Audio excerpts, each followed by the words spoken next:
বন্ধুরা, কেমন আছো বন্ধুরা? আজকে বানাবো কুরকুরি মাখা। তার জন্য এগুলো এখানে ঢেলে নিব।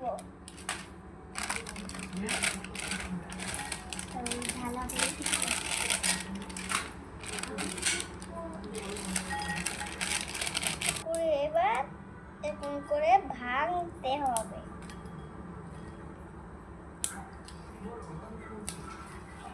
এবার দিতে হবে চানাচুর,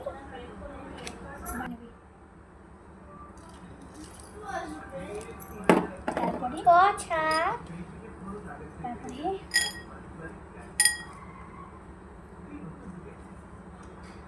পেঁয়াজ, বিট লবণ একটু দিবি।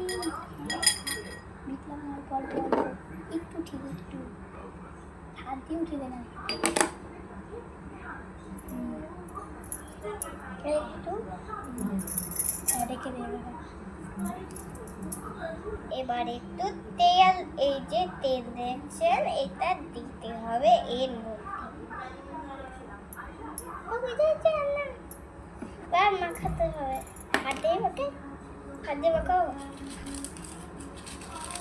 দেখো তো বন্ধুরা কেমন হয়েছে, দেখো তো বন্ধুরা কেমন হয়েছে।